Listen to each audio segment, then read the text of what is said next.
2차 북미 정상회담과 한국당 전당대회가 마무리되면서 시선은 다시 국회로 쏠리고 있습니다. 여야 3당 교섭단체가 내일 원내대표 회동을 통해서 국회를 다시 정상화할 수 있을지 주목되고 있는데요. 또 그런가 하면 유치원 개학 연기 논란을 둘러싸고 오늘 한국유치원 총연합회와 교육당국이 각각 기자회견을 열었습니다. 자세한 정가 소식 알아보겠습니다. 배종호 세한대 교수, 서성교 건국대 초빙 교수와 함께합니다. 두 분 안녕하십니까? 안녕하세요. 네. 자, 이런저런 이유로 국회가 좀 너무 오래 쉬었습니다. 민주당과 한국당, 바른미래당 원내대표가 이제 내일 만나기로 했는데요. 이번에는 정상화 가능하겠죠?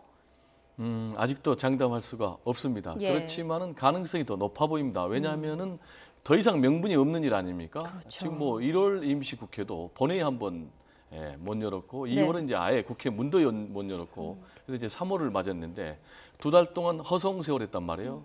그래도 세비는 받아갔어요. 한 2,500만 원 정도 받아갔다고 그래요. 네. 그래서 이제 국민들의 여론의 질타가 매우 따가우니까 더 이상 물러설 것이 없을 것 같아요. 그리고 예. 이제 그동안에 뭐 한국당 같은 경우는 전당대회가 있지 않습니까? 네. 27일 날. 그리고 또 북미 정상회담이 또 2월 27일, 28일 있어가지고 좀 핑계를 댈 수가 있었는데 지금 이제 핑계 댈 수가 없을 것 같고 그래서 내일 이제 여야 말씀드린 대로 원내대표 회동하고 또 국회의장 주재로 초월회가 열립니다. 예. 그래서 황교안 신임 대표가 참석을 하는데 어쨌든 간에 이런저런 이유 때문에 뭔가 돌파구를 만들어야 되니까 아무래도 말씀하신 대로 국회 전격적인 어떤 소집에 대해서 여야 합의가 있지 않을까 이런 좀 기대감을 갖고 있습니다. 말씀하신 대로 두 달 동안 국회가 쉰 만큼 처리해야 할 민생 법안 등 현안이 수북히 쌓여 있는데요. 뭐가 1순위 가장 우선적으로 처리해야 된다고 보십니까?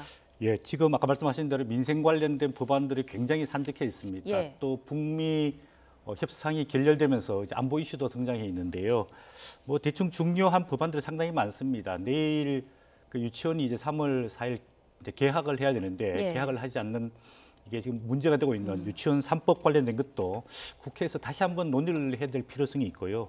또 노동 관련해서 최저임금 문제, 또 탄력 근로제 문제, 이거 작년 최저임금 문제가 굉장히 급격하게 오르면서 지금 자영업자들, 중소기업들 굉장히 어려움을 겪고 있지 않습니까? 예. 이 문제도 국회가 빨리 시급하게 조정을 해야 될 문제고요.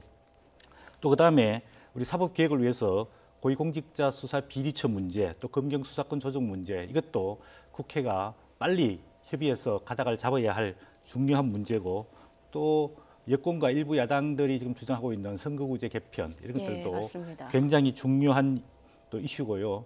아까 말씀드린 대로 2차 북미 정상회담이 결렬되면서 우리나라 한반도 앞으로 굉장히 불안한 시기가 도래하고 있는데 이 부분에 대해서 국방위 통일위 또 정보위를 열어서 국민들에게 좀 안심할 수 있는 정부의 대안들을 자세히 좀 보고받을 필요가 있어 보입니다. 네, 그런데 국회 정상화 합의를 놓고 여야가 내세우는 조건이 아직도 엇갈리고 있지 않습니까? 한국당이 그 내세우는 손혜원 의원 의혹 국정조사에 대해서 바른미래당이 중재안을 내놨더라고요. 상임위 차원의 청문회를 하자. 이 부분에 대해서 좀 조정이 이루어질까요? 그 부분도 역시 이제 쉬워 보이지는 않은 문제죠. 예. 왜냐하면은 민주당 입장에서는 결국 이제 손혜원 국정조사 또는 이제 바른미래당에서 중재안 내세운 청문회 이것을 통해서 한국당이 손혜원 때리기가 아니고 결국 궁극적으로 청와대 때리기다 이런 생각을 갖고 있거든요. 예. 그렇게 되면은 이 청문회로 간다 해도 어쨌든 간에 뭐 신재민 그리고 김태우 전 수사관 여기다가 뭐 또 환경부 뭐 블랙리스트 이런 부분으로 계속해서 더 번질 수가 있기 때문에 지금 민주당에서는 원칙적으로 받지 않겠다. 국회를 여는데 무슨 조건이 필요하냐라는 이제 그런 입장이거든요. 다만 이제 계속해서 국회가 파행이 장기화될 경우에는 결국 이제 이 정치력의 문제는 정부 여당으로 돌아가니까 예. 마냥 미룰 수는 없고 물론 이제 한국당도 제1야당으로서 발목 잡기만 하고 있느냐라는 이제 그런 여론에 따가운 시선이 있기 때문에 합의가 될 가능성이 높고요. 그렇다면 결국 이제 주고받고를 해야 되는데 손혜원 국정 청문회, 예. 손혜원 국회 청문회를 양보할 경우에 그러면 한국당은 무엇을 양보를 할 수 있을 것인가? 예를 들면 뭐 유치원 3법을 양보한다든지 뭔가 이런 부분이 있다면은 극적인 타결 가능성도 있다. 또 이렇게 전망을 해봅니다. 네, 하루빨리 국회가 정상화되기를 일단 바라보겠고요. 주제를 좀 바꿔보겠습니다. 자, 학부모들 입장에서 보면 가장 시급한 문제가 아닐 수 없습니다. 이 밤이 지나고 바로 내일 아니면 모레 개학하는 유치원이 대부분인데요. 사립유치원 모임인 한국유치원 총연합회가 개학을 무기한 연기하겠다는 입장을 밝히면서 논란이 커지고 있습니다. 자, 오늘 한유총과 교육당국이 각각 기자회견을 열었는데요. 양측 입장부터 듣고 오겠습니다. 한유총이 무조건적인 에듀파인 수용과 집단 휴업 철회를 비롯해 국민들이 받아들일 수 있는 진정성 있는 자세를 보이지 않는 한 한유총과는 일절 협상하지 않겠습니다. 만일 한유총이 3월 4일까지도 불법 휴업을 강행하고 폐원도 불사하겠다는 위협을 지속한다면 민법 제38조에 의거해 한유총의 설립 허가 취소를 진행하겠습니다. 개학 연기에 참여한 유치원에 대해 장학사를 통해 협박하고 참여수를 조작하여 아주 극소수만이 참여한 것처럼 숫자를 왜곡하는 거짓 행정과 그 치졸함에 경악을 금할 수 없습니다. 계속 비열하게 불법적으로 우리를 탄압하면 우리는 준법 투쟁을 넘어 폐원 투쟁으로 나아갈 것을 검토하겠습니다. 네, 한유총은 정부가 계속 탄압하면 폐원 투쟁으로 나아갈 수 있다. 또 서울 등 수도권 교육감들은 협상 없다. 계속 이렇게 나오면 한유총 설립 허가 취소를 진행하겠다. 양측 입장 어떻게 들으셨습니까? 네, 상당히 안타까운 일인데요. 일단은 그 개학 연기를 하지 말고 일단은 내일 개학을 하고 이슈에 대해서는 이게 오늘 어제의 일이 아니지 않습니까? 벌써 재작 2017년부터 불거진 문제이기 때문에 사립유치원 연합회와 그다음 정부가 다시 머리를 맞대고 해결 방안을 찾는 게 필요해 보이고 일단은 내일 학생들과 학부모를 볼모로 잡지 말고 개학을 하는 게 당연하다고 보여지고 있습니다. 또 정부도 어제 이제 국무총리 주재로 관계 장관 및 지자체 그 회의를 했는데 너무 법적인 엄정 대처를 하겠다. 또 아까 보신 대로 오늘 서울, 경기, 인천 교육감이 회의를 해서 이 불법적 사실이고 또 고발하고 강력 제재하고 계속해서 모레까지 개학을 연기하게 되면은 한유총 설립을 취소하겠다. 이렇게 강경 대응하고 있는데 우리 사회가 너무 이런 갈등 대립 이슈를 너무 법적이고 너무 대결적으로 몰아가는 것에 대해서 상당히 좀 걱정스럽고요. 예. 일단은 내일 개학을 하고 그다음에 문제를 풀기 위해서 머리를 맞대고 대화를 할 필요가 있다고 보여집니다. 네, 지금 갈등의 큰 원인 중에 하나가 국가 회계 시스템 에듀파인 등을 의무화하는 시행령인데요. 이제 한유총은 이게 사유재산 침해라는 주장인 거죠? 그렇습니다. 이제 이 본질을 따지면은 예. 이 성격 규정의 문제부터 비롯되는 거예요. 지금 이제 사립유치원 측에서는 유치원을 사유재산으로 보고 있거든요. 그렇지만 일반적으로 이 유치원을 비영리법인, 그러니까 이익을 목적으로 하는 그런 법인이 아니잖아요. 예. 그래서 비영리법인이고 그리고 또 교육기관으로 보는 게 맞지 않겠습니까? 돈을 버는 기관이 아니고 교육하는 기관. 그리고 더구나 지금 이제 사립유치원 같은 경우도 정부의 지원금을 받거든요. 그렇다면은 단순한 교육기관이 아니고 공공교육기관이 되거든요.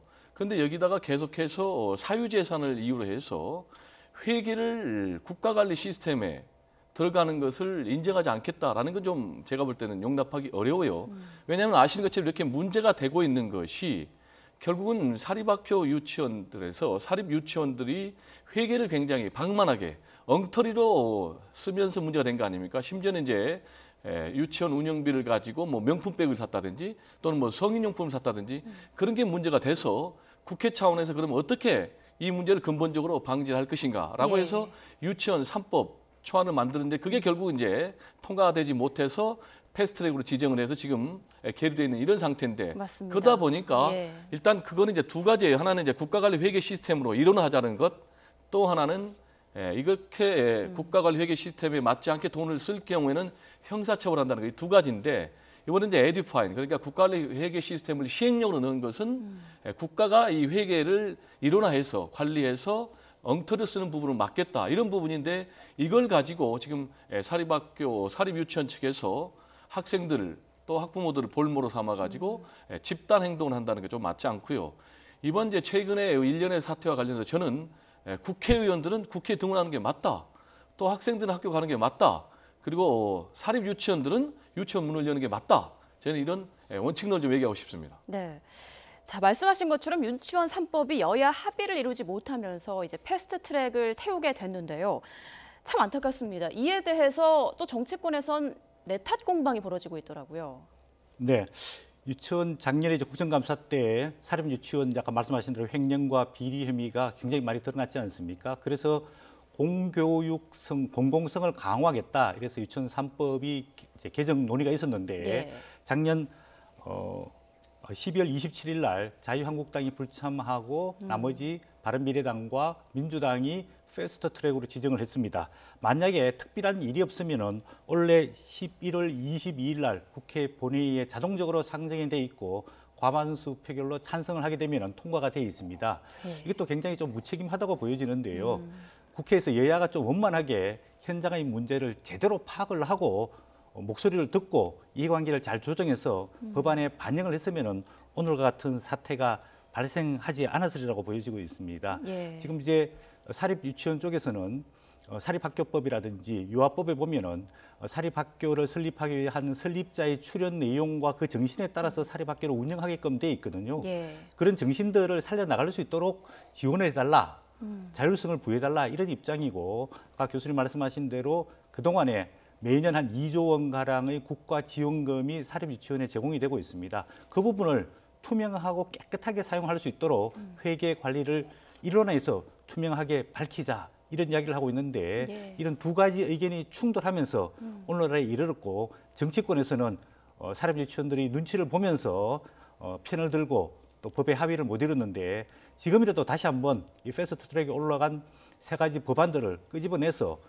사립학교, 사립 유치원들의 의견을 잘 반영을 해서 좀 조정할 필요가 있다고 보여집니다. 네, 지금이라도 여야 합의만 이루어지면 처리가 될 수 있는 거죠. 네, 그렇습니다. 예. 자, 그리고 누구에게 책임이 있느냐 이번 사태가 여기에 대해서 또 그 당마다 약간 입장이 엇갈리고 있는 것 같더라고요. 제가 볼 때는 뭐 정치권의 책임이 있죠. 네. 왜냐하면 정치권에서 깔끔하게 유치원 3법을 통과시켰으면은 이런 이제 사립 유치원 측에서 실력 행사도 안 나왔을 텐데요.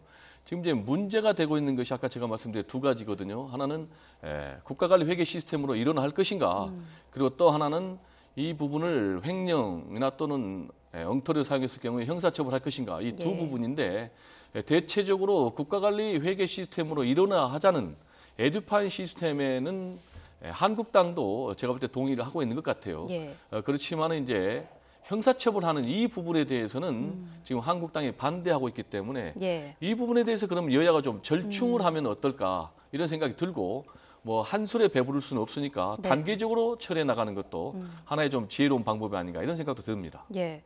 그런데 한유총 입장에서는요, 국민 여론이 좀 부담이 되지 않을까 싶습니다.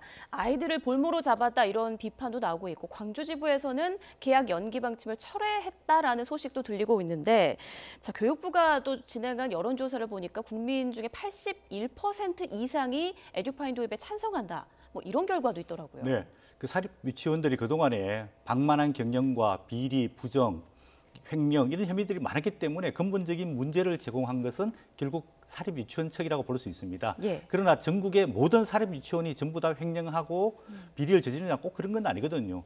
일방적으로 일부분의 비리 혐의를 가지고 사립 유치원이 전부 다 매도당하고 비판받는 것은 상당히 문제가 있다고 보여지고 있습니다.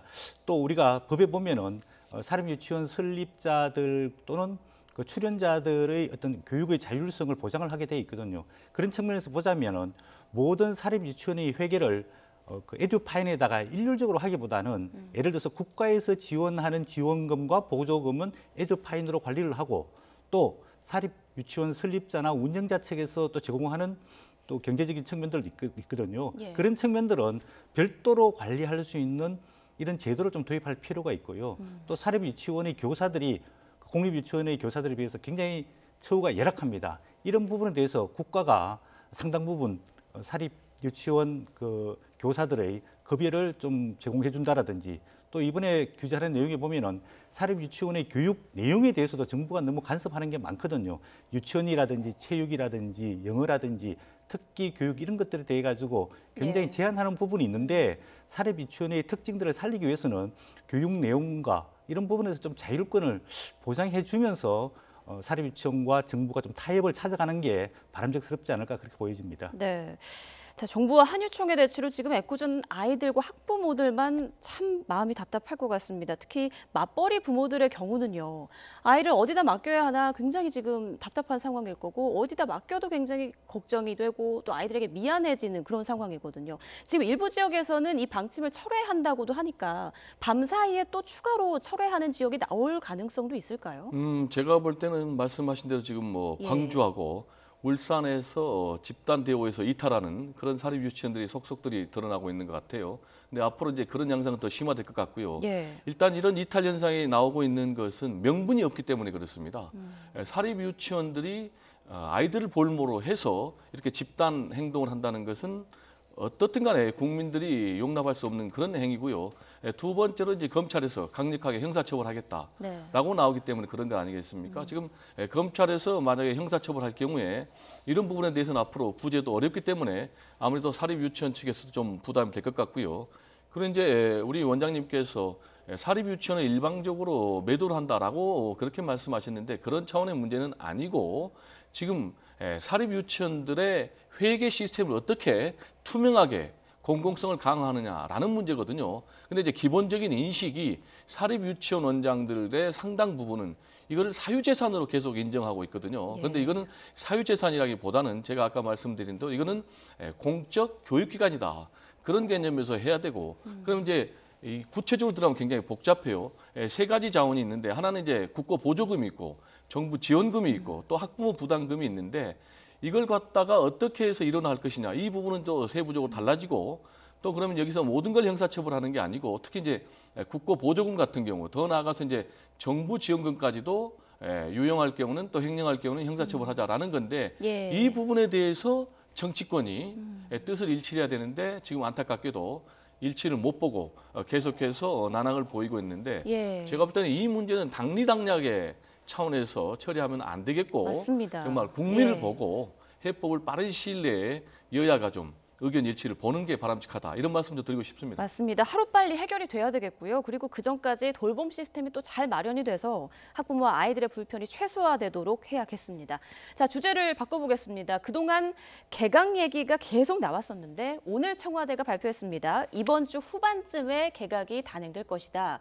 개각 폭은 어느 정도로 예상하십니까? 네, 지금 이제 언론에 보도되는 걸 보면은 한 7, 8명 정도로 장관이 바뀔 거라고 예상이 나오고 있는데 예. 이 정도면은 상당한 중폭, 중간 규모의 개각이라고 보여지고 있습니다.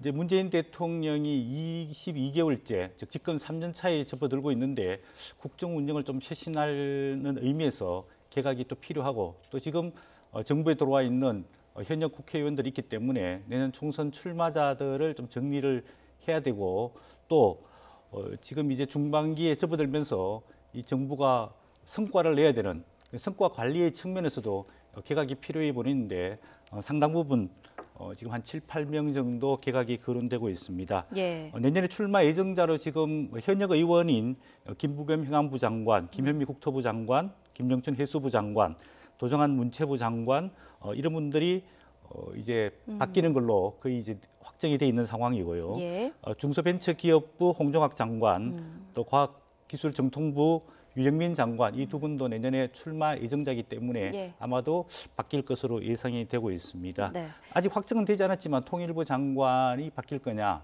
또 외교부 장관이 바뀔 거냐 이런 부분에 대해서는 아직 결론이 안 나고 있는 것으로 알려지고 있습니다. 네.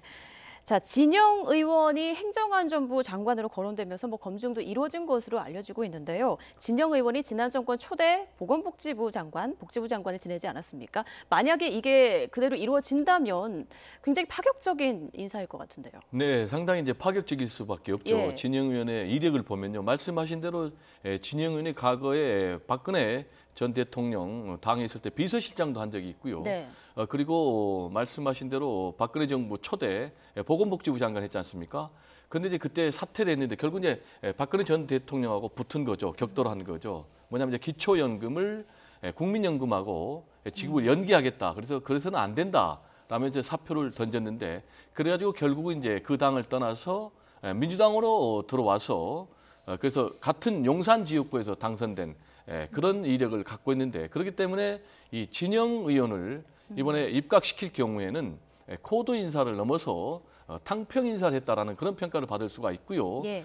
그리고 이제 협치 아닌 협치다 이런 얘기도 듣습니다. 왜냐하면은 사실상 과거에는 이제 지금의 야당이었으니까 야당 인사를 기용한 것이다. 이렇게 보면 또 협치 아닌 협치다 이런 얘기를 듣고 있는데요. 이제 진영 의원도 그러고 앞으로 이제 입각이 굉장히 가능성이 높게 거론되는 의원이 이제 박영선 의원 그리고 또 우상호 의원 이런 분들인데 예. 이게 어떤 의미를 갖고 있냐면은 지금 이해찬 대표 같은 경우에 오는 총선 승리를 위해서 과감한 물갈이 그리고 그 물갈이의 주요 대상이 수도권의 다선 의원이라는 거예요. 그래서 이 세 분들이 입각을 하게 될 경우에는 어쨌든 간에 수도권 다선 의원들에 대한 물갈이가 굉장히 커지지 않나 이런 전망이 생각이 됩니다. 네, 오늘 김의겸 대변인이요. 지금 거론된 이 후보들을 밝히면서 확정된 게 아직 아니다. 충분히 변동이 있을 수 있다 이런 얘기를 했는데요. 변동 가능성 있을까요? 뭐 아직 확정된 게 아닙니다만. 네, 아무래도 이제 주 후반에 이제 개각을 발표할 예정이라고 알려지고 있기 때문에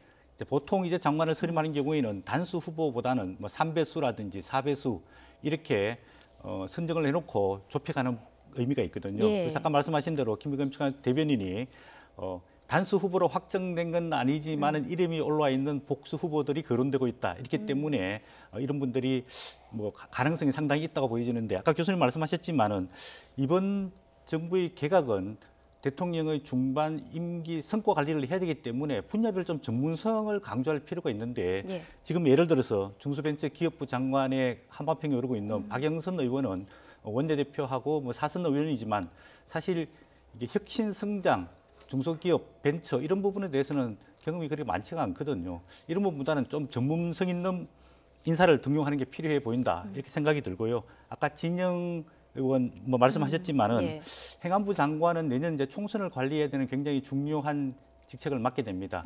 그런 측면에서는 좀 이렇게 당을 이 당 저 당 왔다 갔다 하신 분보다는 안정적으로 총선을 관리할 수 있는 그런 인물이 좀 더 필요해 보이지 않나 생각이 듭니다. 전문성을 좀 더 강조했으면 좋겠다. 예, 예. 이런 말씀 해주셨는데 지금 일각에서는 이런 비판의 목소리도 있습니다. 워낙 후보자로 떠오른 인물들 중에 민주당의 중진 의원이나 또 청와대 출신 인사가 많다 보니까 이 문재인 정부의 돌려막기 인사 아니냐 이런 얘기도 있는데요. 여기에 대해서는 어떻게 보십니까? 이제 뭐 청와대 비서진의 경우는 돌려막기 인사다라는 뭐 지적이 있었고요.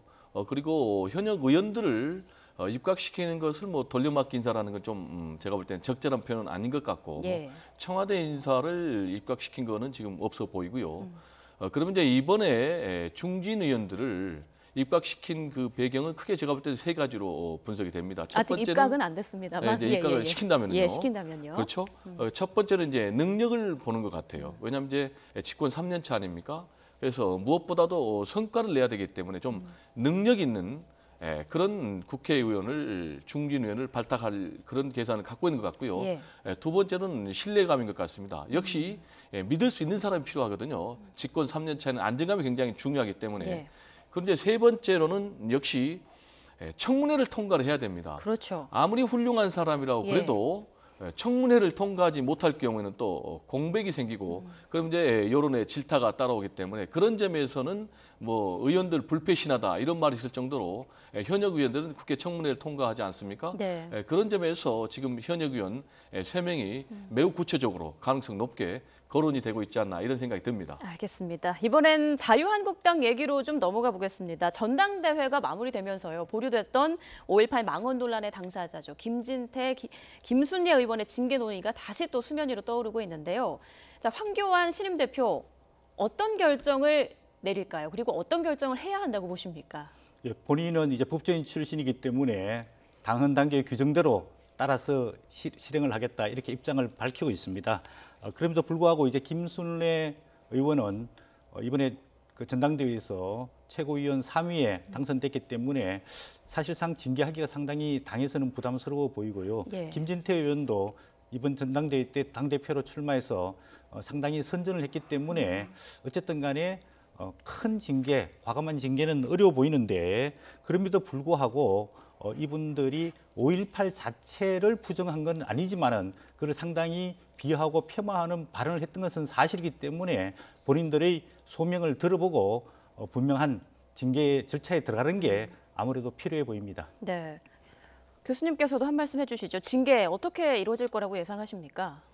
제가 볼 때는 뭐 굉장히 어려울 것 같아요. 예. 그래서 황교안의 딜레마다 이런 말이 나와요. 이게 무슨 얘기냐면은 징계를 하려고 하면은 무슨 문제가 생기냐면은 본인이 친박 그리고 태극기 지지를 받아도 됐는데 태극기 또 친박에서 등을 돌릴 수가 있다. 그렇죠. 그럼 굉장히 자신의 지지 기반이 흔들릴 수가 있다. 그래서 징계하기가 굉장히 곤란하고요. 그런데 징계를 안 하게 될 경우에는 그러면은 5.18 망언을 수용한다는 얘기냐. 그래서 극우 정당이냐 이런 비난을 받고 있기 때문에 또 하나는 지금 이종명 의원 같은 경우도 이미 윤리에서 징계 제명을 결론을 내렸지 않습니까? 그렇기 때문에 제가 볼 때는 이런 문제일수록 원칙론적으로 나가야 된다. 원칙론적으로. 네, 그래야지 지금 본인이 얘기하는 보수 통합 그리고 총선 승리 그리고 대선까지도 바라볼 수 있지. 이 문제를 해결하지 못할 경우에는 다시 도로 친박당 극우 정당이라는 그런 프레임을 벗어나기 좀 어렵다. 저는 이렇게 봅니다. 네, 황 대표가 이제 당 대표가 되자마자 아주 어려운 숙제를 또 안게 됐는데 원칙론적으로 해결을 할지 좀 지켜봐야 될 것 같고요.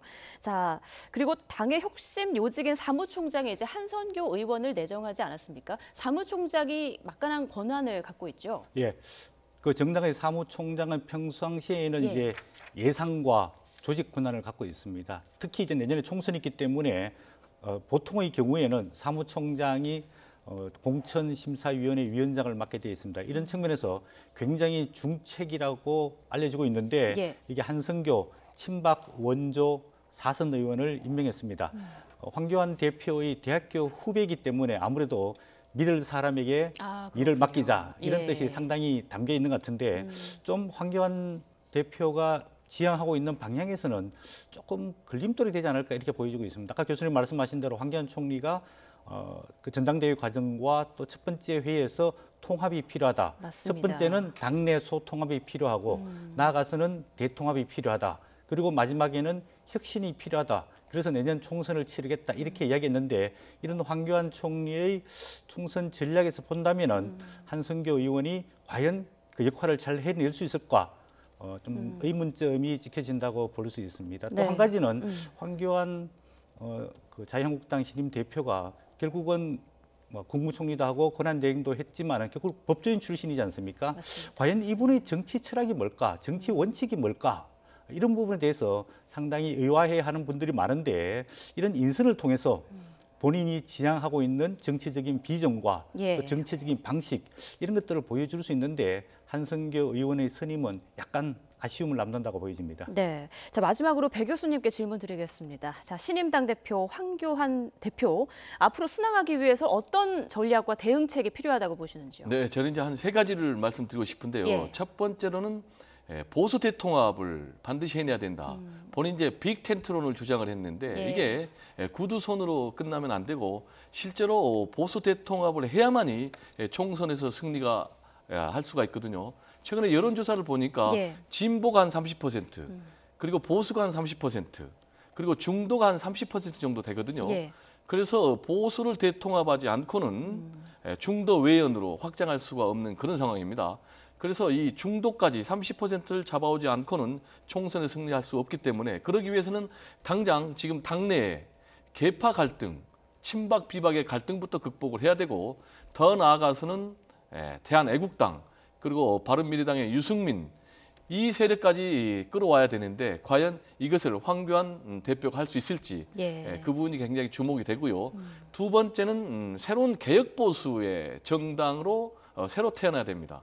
지금 아시다시피 5.18 망언으로 얼마나 시달렸습니까? 또 박근혜 전 대통령의 탄핵을 부정을 하고 태블릿 PC 조작을 또 주장을 했는데 제가 볼 때는 이런 것을 극복을 하고 새로운 미래로 나가는 그런 보수 정당의 이미지를 만들지 않고는 제가 볼 때는 승리하기 어렵다.